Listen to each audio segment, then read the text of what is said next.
Hello and welcome to Deep Talk on the Crusaders channel and the first in our Gender-Based Violence 101 series. My name is Maiisan and I am your show guide. Now let's get started. Gender-based violence is present in every society around the world and takes many forms. As a violation of human rights, we have a moral imperative to stop all forms of violence against women and girls. In crisis, whether conflict or natural disaster, the risk of gender-based violence increases, and so does our collective need to act to prevent gender-based violence before it happens or respond to the needs of women and girls when it does. Women and girls are disproportionately impacted by all forms of gender-based violence. The UN defines violence against women as any act of gender-based violence that results in or is likely to result in physical, sexual, or psychological harm or suffering to women, including threats of such act, coercion or arbitrary deprivation of liberty, whether occurring in public or in private life. Over 1/3 of women and girls globally will experience some form of violence in their lifetime. However, this rate is higher during emergencies, conflict, and crises, where vulnerability and risk are increased. Harm caused by gender-based violence come in a variety of visible and invisible forms. It also includes the threats of violence. Gender-based violence can manifest in a large variety of ways.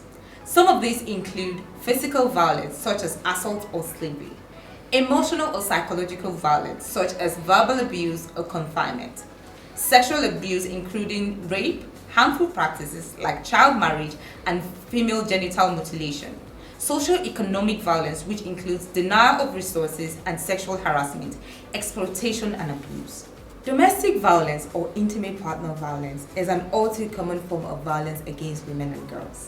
It refers to any behavior from a current or previous partner that causes harm, including physical aggression, sexual coercion, psychological abuse, and controlling behavior. Globally, the UN reports that 1 in 4 women have been subjected to physical or sexual violence by an intimate partner at least once in their lifetime. And international Red Cross research has shown that it is the most common form of violence against women and girls in humanitarian contexts. In recent analysis, 73% of women living in some of the forgotten crisis settings reported an increase in domestic violence.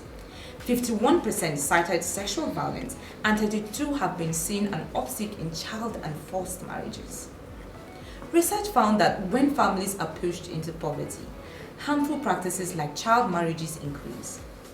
Young girls may be pulled out of education for marriage or to help with domestic tasks or generating an income. Unemployment and economic distress in the household can increase instances of intimate partner violence as well. A collapse of community structure and the rule of law means women can find themselves without social support and protection system in violent situations.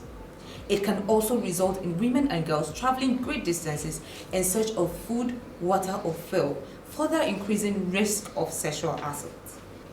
Rising numbers of conflict are driving an increase in conflict-related sexual violence. Without the rule of law, conflict-related sexual violence is often carried out with impunity. Terrorists or rebels may use rape as a weapon of torture. Other forms of conflict-related sexual violence, crisis-related sexual violence include sexual slavery, forced prostitution, forced pregnancy, forced abortion, enforced sterilization, forced marriage, and other forms of sexual violence.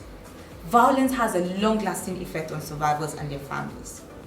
Impact can range from physical harm to long-term emotional distress to fatalities. Rape and sexual assault can result in unwanted pregnancies, complications during pregnancies and birth, and STIs, including HIV. Social and economic fallout from gender-based violence can lead to a loss of livelihood and increased gender inequalities in the long term. Reporting or seeking services from gender-based violence can lead to further threats of violence, social stigma, and ostracization. Gender-based violence is also a key barrier to women and girls accessing their life-saving services such as food, shelter, and healthcare. Here are my suggestions to help end violence against women and girls that those in power can take to help gender-based violence. 1. Increasing relevant funding. 2. keeping girls in school. 3. Empowering women economically. 4. Giving women cash support. 5. Engaging male allies. 6. Including women in decision-making at leadership levels. 7. Comprehensive gender-based violence services need to be established quickly in times of crisis to protect women and girls and reduce their exposure to violence while increasing their chances of recovery and resilience. Humanitarian organizations should bring a feminist approach to programming that takes into account the unequal power balance between genders when designing support and interventions for crisis-affected populations. Women living in IDP camps and other temporary accommodation can face safety issues that put them at greater risk.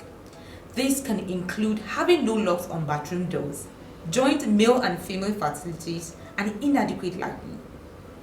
Women living as IDPs may have to find new livelihoods, which can lead to an increased risk of servitude and exploitation. Lastly, displaced women and girls in emergencies are often less visible.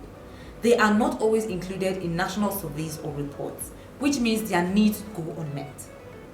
On our next episode, we'll be discussing the impact of gender-based violence on girls and women as we head into the season of 16 days of activism against gender-based violence, and we'll be sharing this space with experts who would come and lend their voices on the campaign against gender-based violence and their implications. Meanwhile, remember to share this content, subscribe, like, and follow us on YouTube, TikTok, Instagram, Facebook, and X, formerly known as Twitter, or at Crusaders Radio.